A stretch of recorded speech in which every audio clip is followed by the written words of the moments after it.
வணக்கம் நண்பர்களே, நான் ஈஸ்வரன் பேசுகிறேன். இந்த இந்த ஆண்டு சீன புத்தாண்டு 17th and 18th February 2026. சிங்கப்பூரில் அது ரொம்ப விமரிசையாக கொண்டாடுவாங்க. ஏன்னா அவங்க தான் மெஜாரிட்டியாக இருக்காங்க. ஸோ அதுக்கான கொண்டாட்டங்கள் இப்போயே ஆரம்பிச்சிடுது. எங்கள் பேட்டையில் கூட பார்த்தீங்கன்னா அந்த சைனீஸ் அந்த ட்ரம்ஸ் வாசிப்பாங்க. அதாவது அந்த லயன் டான்ஸ்னு ஒன்று உண்டு. அதில் மேஜராக பார்த்தீங்கன்னா ட்ரம்ஸ் வாசிப்பாங்க. அது நடந்துச்சு. அதை நம்ம கொஞ்சம் வீடியோ எடுத்தோம். அதை நம்ம பார்க்கலாம். இப்போ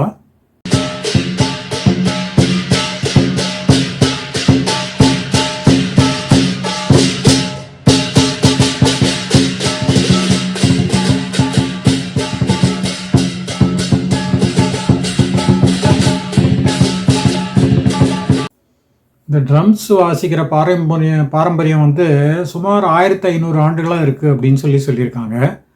அது தவிர அந்த லயன் டான்ஸ் பண்ணுறாங்க இல்லையா, அது கிட்டத்தட்ட 7000 இயர்ஸாக இருக்குங்கிறாங்க. ஸோ இதில் எப்படின்னு கேட்டிங்கன்னா, இந்த ட்ரம்ஸ் வாசிக்கும்போது ரொம்ப அதிகமான சவுண்டு வரும். அதாவது பெர்கஷன் இன்ஸ்ட்ருமெண்ட்னு சொல்லுவோம் நம்ம, இந்த தோல் இன்ஸ்ட்ருமெண்ட்டு.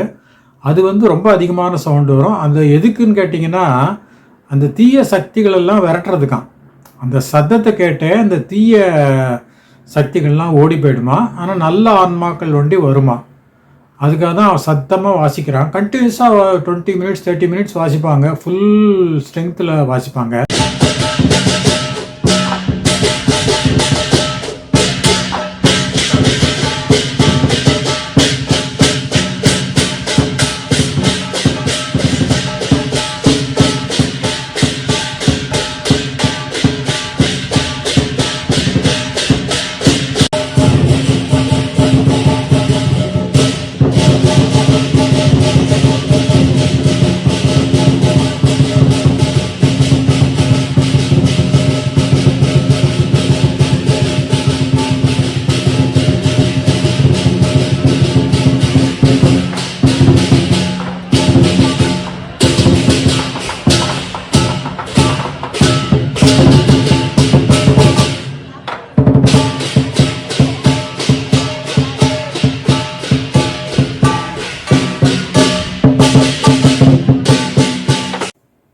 ஸோ இது நெகட்டிவிட்டியை ஒழிக்கிறதுக்கு, பாசிட்டிவிட்டியை கொண்டாடுறதுக்கு.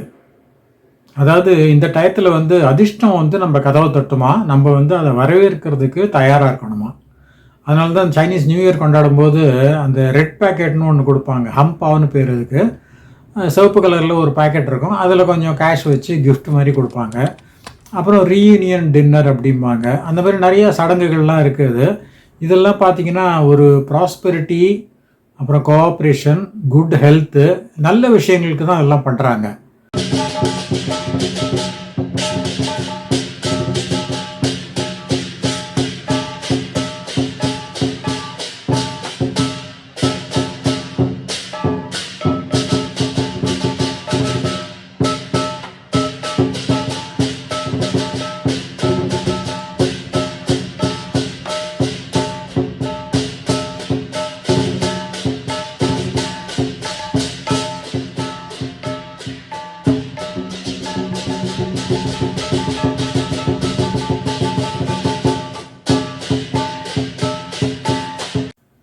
ஸோ இந்த விஷயமெல்லாம் பார்த்தீங்கன்னா நம்மளுடைய இந்திய கலாச்சாரத்துலேயும் கொஞ்சம் ஒத்து போகுது ரெண்டும்.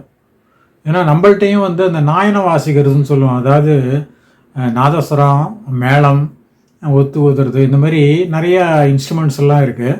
அதுவும் இதே மாதிரி தான் கொஞ்சம் பலத்த சத்தத்தோடு வாசிப்பாங்க.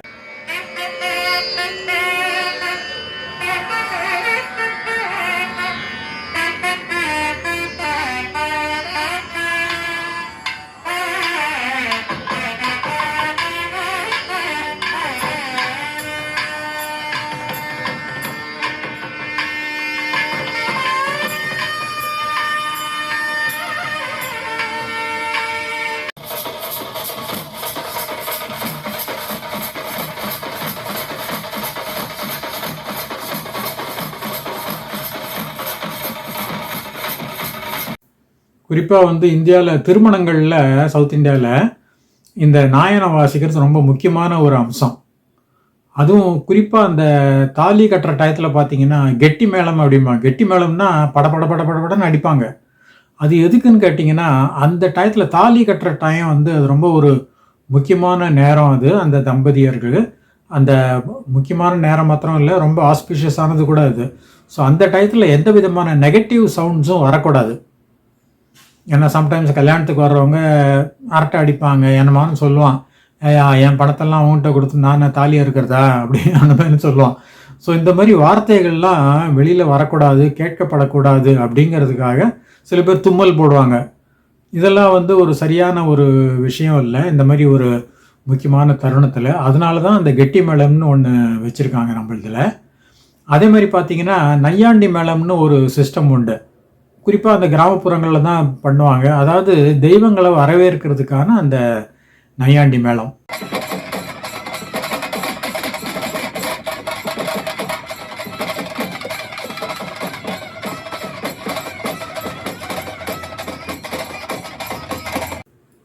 அதே மாதிரி தமிழ் கலாச்சாரத்தில் வந்து அந்த பறை இசைங்கிறது ரொம்ப ஃபேமஸ்.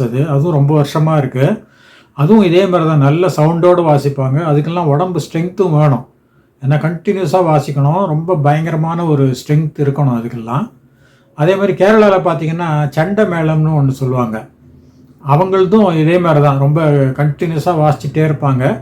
கேட்குறதுக்கும் இனிமையாக இருக்கும். என்ன தான் அது பர்கஷன் இன்ஸ்ட்ருமெண்ட்டாக இருந்தால் கூட, சவுண்ட் அதிகமாக இருந்தால் கூட அதை கேட்குறதுக்கு நம்ம மீண்டும் மீண்டும் கேட்க தோணும் நமக்கு.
இந்த சீனர்கள் சிஸ்டத்தில் பார்த்தீங்கன்னா இளைஞர்கள், சிறுவர்கள் எல்லாம் கூட இதில் பார்ட்டிசிபேட் பண்ணுறாங்க, இந்த மாதிரி ஒரு ட்ரம்ஸ் வாசிக்கிறதுல. அதே நேரம் லைன் டான்ஸுக்கும் வந்து அவங்க இன்ட்ரெஸ்ட் காட்டுறாங்க. அதாவது இதெல்லாம் நல்ல விஷயங்க. நம்ம பாரம்பரியமாக இருக்கிற கலைகளையும் பழக்க வழக்கங்களையும் நம்ம விட்டுறாமல் அதை தொடர்ந்து எடுத்துகிட்டு போகிறோம் பாருங்கள், அதுதான் ரொம்ப முக்கியம். இப்போ இலங்கையில் பார்த்தீங்கன்னா இந்த நாதஸ்வரம், தவில் அதுக்கு வந்து முக்கியத்துவம் கொடுக்குறாங்க. அதுலேயும் சிறுவர்கள்லாம் கூட கற்றுக்கிறாங்க. அவங்க வந்து நம்மளுடைய பாரம்பரிய கலைகளை வந்து தூக்கி பிடிக்கிறாங்க. ரொம்ப வாழ்த்த வேண்டிய செயல் இது.